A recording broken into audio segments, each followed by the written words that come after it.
আজিৰ পৰা সপ্ত বৈকুণ্ঠত পৰিণত হ'ব ঢেকীয়াখোৱা বৰনামঘৰ। অসম লাইভ 24ৰ উদ্যোগত আয়োজিত কৰা হৈছে ভাওনা সমাৰোহৰ আজি প্ৰথমটো দিন। NRD গ্ৰুপৰ সহযোগত 19 জানুৱাৰীলৈ চলিব এই সমাৰোহ আৰু দৈনিক দুখনকৈ ভাওনা প্ৰদৰ্শন কৰা হ'ব ভাওনা সমাৰোহত। বিয়লি 4 বজাত অনন্ত বিজয় শিল্পী সমাজে প্ৰদৰ্শন কৰিব মৎস্য অৱতাৰ ভাওনা।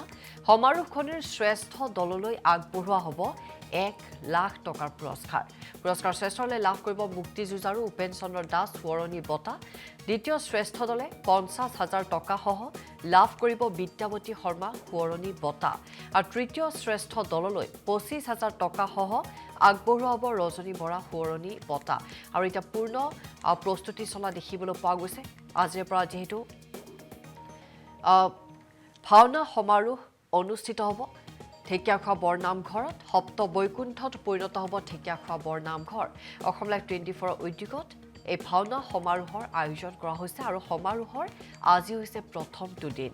NRD গ্ৰুপৰ সহযোগত 19 জানুৱাৰীলৈ চলিব এই সমাৰোহ আৰু দৈনিক দুখনকৈ ভাওনা প্ৰদৰ্শন কৰা হ'ব ভাওনা সমাৰোহত।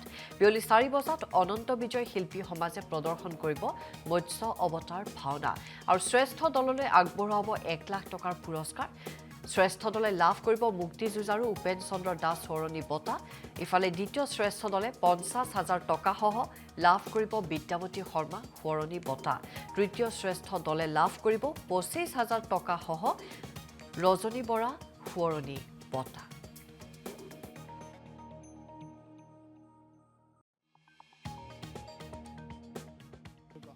আজি আমাৰ মাঘৰ বিহু।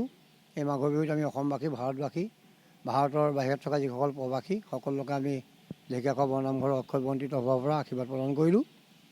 কালিলৈ 15 জানুৱাৰী 1 মাঘ পৰা আমাৰ 5 মাঘ 19 জানুৱাৰীলৈকে অসম লাইভ 24 NRD গ্ৰুপৰ সৌজন্যত আৰু ঢেকীয়াখোৱাবাসীৰ ৰাইজৰ সহযোগত আৰু ঢেকীয়াখোৱা বৰনামঘৰৰ পৰিচালনা সমিতি নাম সমিতি কৃষ্টি সমিতিৰ সহযোগত আমাৰ ভাওনা প্ৰতিযোগিতা অনুষ্ঠিত হ'ব। ইতিমধ্যে আমাৰ প্ৰস্তুতি প্ৰায় সম্পূৰ্ণ হৈ উঠিছে।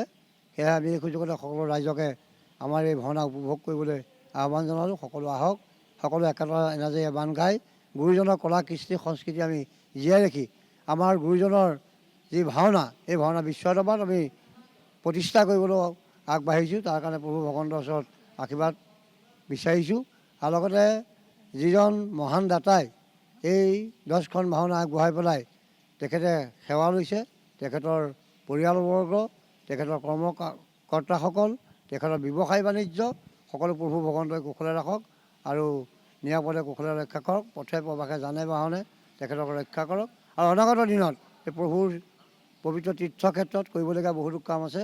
আমি তেখেতৰ পৰা আৰু আমি প্ৰভু ভগৱন্তৰ ওচৰত কৰ্ম কৰিবলৈ আমি বিচাৰিছোঁ। তেখেত আমাৰ লগত থাকক, প্ৰভুৱে কৃপা মিলক আৰু সদৌ অসমবাসীকে আমি সদৌ অসম ভিত্তিত ভাওনা প্ৰতিযোগিতা পাইছোঁ। সকলো আহক, সকলোৱে আমাৰ ভাওনাত চাই পেলাই আমাৰ তেখেতসকলৰ যি উদ্দেশ্য দাতা পৰিয়ালৰ যি উদ্দেশ্য সফল কৰিবলৈ আহ্বান জনাওঁ। ধন্যবাদ। নমস্কাৰ। পোনপ্ৰথমে আমি ঢেকীয়াখোৱা বৰনামঘৰ পৰিচালনা সমিতিৰ পৰা সদৌ অসম তথা ভাৰতবৰ্ষ সকলোকে আমাৰ ভোগালী বিহু শুভেচ্ছা দিছোঁ। আমাৰ কাইলৈ 15 জানুৱাৰীৰ পৰা আমাৰ আছাম লাইভ 24 আৰু NRD গ্ৰুপে অধ্যক্ষ নিপেন দাস ডাঙৰীয়া যি ভাওনা ভাৰত বিশ্ব দৰবাৰত প্ৰতিষ্ঠা কৰিবৰ কাৰণে এই প্ৰতিযোগিতা পাতিছে, আমি তাৰ কাৰণে ঢেকীয়াখোৱা বৰনামঘৰ পৰিচালনা সমিতিয়ে শলাগ লৈছোঁ। আৰু আমাৰ এতিয়া যিখিনি যাৱতীয় কাম সকলো আমাৰ পেণ্ডেল হওক, মাইক লাইট সকলো আমাৰ কামত লাগি আছে। আমাৰ বেনাৰ পোষ্টাৰ ৰাস্তাত পদূলিত আমাৰ মৰা কাম আগবাঢ়িছে। আমি আশা ৰাখিছোঁ অসমবাসী সকলোৱে আহি ঢেকীয়াখোৱা বৰনামঘৰত যি ভাওনা প্ৰতিযোগিতা পাতিছে সকলোৱে আহি অংশগ্ৰহণ কৰিব বুলি আমি আশা ৰাখিছোঁ। ধন্যবাদ জনাইছোঁ আপোনাক।